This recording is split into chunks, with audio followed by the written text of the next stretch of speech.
in a bind. It's not just kids who are complaining about too much homework these days.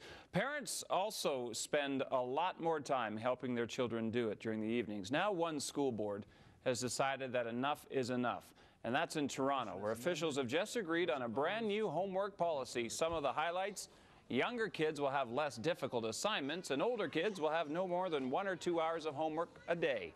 The policy also removes punitive measures for kids who won't do or don't do the extra work. Linda Cameron is the co-author of this study that led to this change in policy. She joins us now from Toronto. Linda Cameron, thanks for joining us. I'm imagining there's a lot of kids in Toronto right now with their crayons out drawing nice pictures of you as a bit of a homework assignment for themselves. What's behind all of this?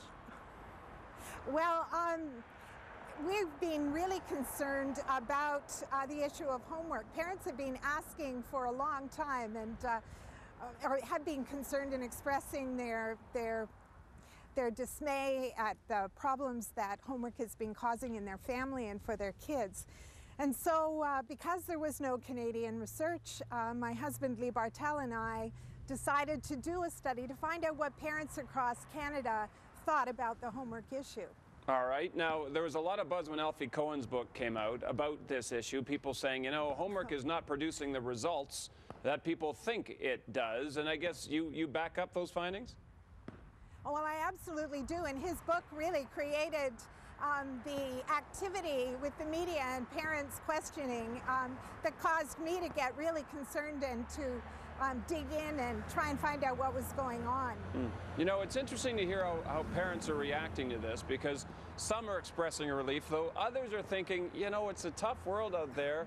Are we dumbing down the school system by getting rid of what used to be the onerous homework that perhaps they remember in schools? How do you reply to that? Well, I think that we have been misinformed to think that education is all about sitting down at night with pencil and paper. And what I would like to suggest is that we as parents and kids themselves know what really interests them, and if they spend time focusing on that, doing some other things, they're going to be broader thinkers, they're going to be more holistic people, they're going to be better able to compete because they've had a chance to play and work things out socially and explore things that really intrigue them. You know, things that we're engaged in, we really can delve into and learn more about our learning. What challenge if I can just interrupt for a second, 'cause I want to know what challenge this is going to present for teachers, because you heard it from students certainly saying, well, we didn't learn enough, or we got off topic in classroom, that's why we have to do it all at home at the end of the day. Is this going to change the way teachers teach in the classroom as well? Well, it's obviously going to make a big difference to teachers, because they're going to have to figure out how best to differentiate homework for kids. What we mean by that is to find the things that kids are interested in that match their aptitudes and abilities and so on. There are a lot of teachers. We currently are asking teachers across Canada to do a survey. I think we have about 600 people that have responded to us already, and teachers are expressing the same kinds of concerns that parents are, that it's difficult to find engaging homework, to find the kind of homework that kids can manage on their own, to know what to do with the homework, because you can't evaluate it, you can only value it.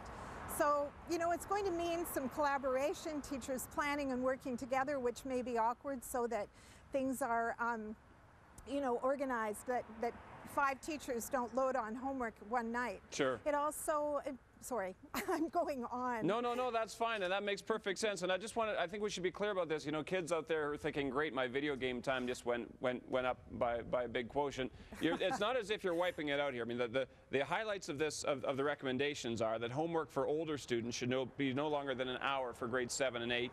Students and right. No more than 2 hours for grades 9 to 12 students. So that component will still be there, I guess. Absolutely. And you know, they're suggesting that parents explore other ways of getting kids involved in learning. And I hope with the TDSB and other boards that are looking at their homework policy, that they're looking at teacher education as well. We as teacher educators, I teach at OISE, I teach teachers, and we have a responsibility to explore what kinds of homework is real meaningful and relevant. Well, if nothing else, you've made vacations, at least those long weekends, a little more fun for some people. Linda Cameron, thanks for joining us on this. I really appreciate it.